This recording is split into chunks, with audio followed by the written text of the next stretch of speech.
You don't come at someone's house and don't speak, especially someone that's helping all of y'all out.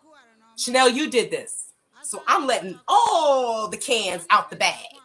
Hello and welcome to another day in paradise, and welcome to another edition of the Unapologetic Negropian. In today's video, there have been further revelations about Shauntay White. She's been doing it wrong. From getting Chantel to try and send her the green in the post, allowing other people into her house, flying to the Gambia to meet both Art Cathy and CRAY-Z Boyd. You got to remember, even though she didn't meet Art Cathy, she was planning on doing so. There has been one thing though, one thing that she has done right. She actually put herself in a decent financial situation before she ever went over to the Gambia. I think this is part of the reason why she was able to take care of herself while she was in the Gambia. I think she had a decent amount of savings already there, ready for her for when times get a little hard. In fact, I don't think times ever got tough for Shauntay White. The two people who we're going to speak about today are the very antithesis of Shauntay White's financial situation. African Pikney and Queen Jodie are two Jamaicans who moved to the Gambia about a year ago now, and they have struggled, to say the least. From the very time they got there, it looked like they were always in trouble. But I started following their YouTube channel. Queen Jodie set up her own YouTube channel, and it was clear that they were fighting for their own survival in the Gambia. I just don't understand why you'd want to put yourself in a situation where you would need to fight for your survival, where you would be struggling to find yourself a place to stay. You should never be in this situation. In today's video, we're going to speak a little bit more about those revelations coming out about these two seemingly struggling to the point in which they were being petty beyond belief when they were leaving the house of Shauntay White. So we're going to speak about this today, but first I'm going to ask you to please like, subscribe, share, click the bell notification, and please consider supporting the channel on our Patreon, link in the description. I'm also going to ask you to please follow the Oversight channel, the channel that is there to help you to invest on the African continent both safely and securely, link also in the description. Shauntay White also made a video yesterday. Some of the revelations that she was coming out with, targeting both AP and Queen Jodie, they were pretty startling. AP and Queen Jodie were struggling in the first place, and the fact that they had to beg for a place to stay, I don't know. I think this falls on the shoulders of AP. If you're a man, there is no way that you should be struggling to find a place for your family, your wife, the woman who you call queen. There is no way you should be trying to find a place for her to stay. The thing is that these guys didn't have any money. So the fact that Shauntay White gave them a place to stay, I think this is a massive credit to her, big thumbs up to her. And in all fairness, I don't think Shauntay White is the type of person who you'd want as a roommate anyway. That Shauntay White is a person who struggles to communicate and to build bonds with anybody. It seems that is the way anyway. She was in the Gambia and she was all alone, and she was all alone for a reason, and I think part of that reason is because she was struggling to build relationships in the Gambia. I'm not sure why. There is something going on inside Shauntay White's mind, and I don't quite know what it is. It might be something mental. She could be struggling mentally, but who wouldn't if you were put through the situation that she's been put through over the last year. Going to take a listen to what Shauntay White had to say about AP and Queen Jodie. Take a listen to this. Miss Chanel Nicole was on a video and she has some things to say about me, so I'm going to address the situation that she said. Her mother was trying to help someone, an African Pikney, staying at the house. I never talked about that. But I'm going to pose some questions to y'all and see how y'all will react. I myself I feel like I handled the situation perfectly. Average person would have punched someone in their face. If someone is walking in your home and they're not speaking, it's a problem, right? you invite me to your home and I stop speaking to you, it's going to be a problem. You're going to kick me out. Can Chanel Nicole's mother help someone else when I was giving her a place to stay? She said that her mother wanted to help AP and Jodie, and I'm the one that paid for that compound. Now, the fact that you invite someone into my home and you didn't have a conversation with me, as to how long these people will be staying there and as to how much they will be contributing to the household.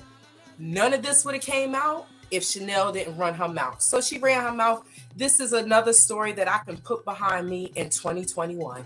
How can you help someone with a place to stay in a room that is already occupied by two young ladies? Where are the young ladies supposed to go? You just kick them out the room? That's what they did. One girl was sleeping in the security house on the floor, and the other one was sleeping in the living room on the floor. Why didn't AP and Jodie sleep on the floor? G was there. G was with Phoenix. G was there. He's like, oh, they could sleep on the floor. That's not right. AP and Jodie didn't have any reservations of kicking two people out. Chanel says that she was on TUN and she said that I didn't trust AP and Jodie. I didn't know AP and Jodie.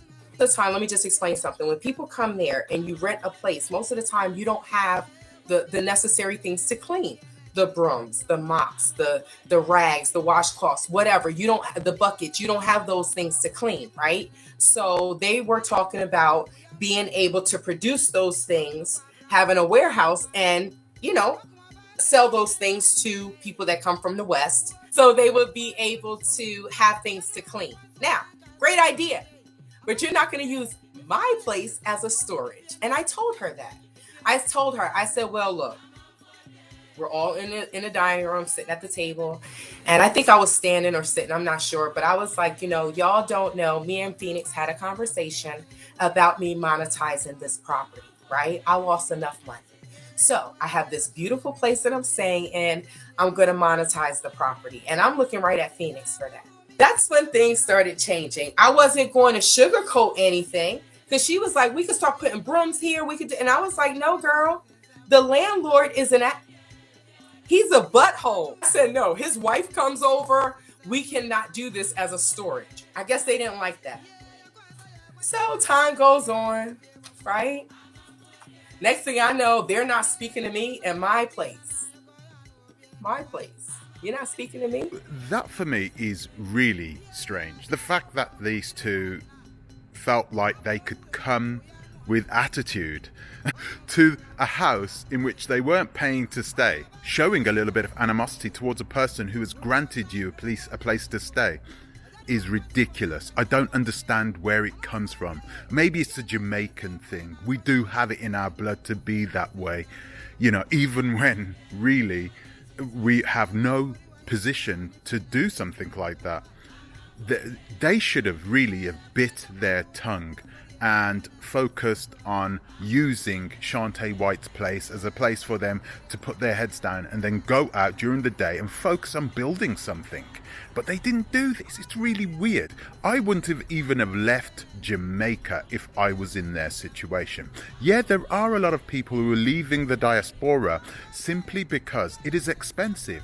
Jamaica is a very expensive place to live. If you want to live a decent standard of life, Jamaica is not a cheap place to live. I'm saying this out of experience. But the quality of life for most Jamaicans is not bad. It's not bad at all. But AP thought that he could put himself into an even better situation by going to the Gambia.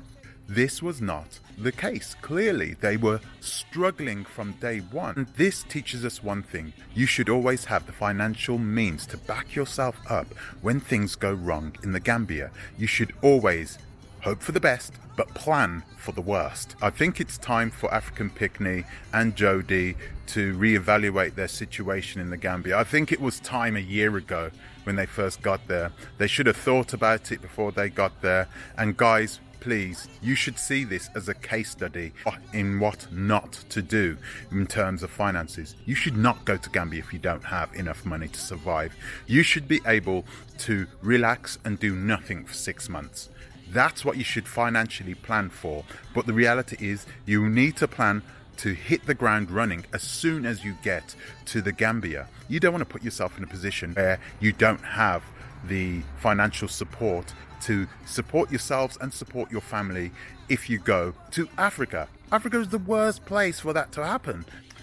You know, I'm feeling rather despondent. At this stage, you would have thought that the repat community would know the fundamentals, the basics, the very cornerstone, the foundations of moving abroad.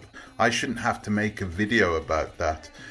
And also speak to them about decency. Both African Pikney and Jodie are old enough to know that you should be respectful when you go to somebody else's house. If you cannot be respectful, then you shouldn't be allowed a place at somebody else's table. Seriously, African Pikney and Jodie were well out of order to behave that way in the first place. It saddens me. It saddens me, and I'm very disappointed that we still have adults who behave this way. So guys, what do you think? Do you think it was right for AP and Jodie to behave this way in somebody else's household? Do you think they should have been kicked out? Do you think they should have moved to the Gambia at all? Let me know in the comment section below. It would be really good to hear your opinion on this. So guys, that's all I've got time for today. I'd like to thank you for watching. Thank you for subscribing. I'd like to give an extra special thank you to my Patreons, and I'll see you in the next one. Until the next time, please think twice. Ta-ra a bit.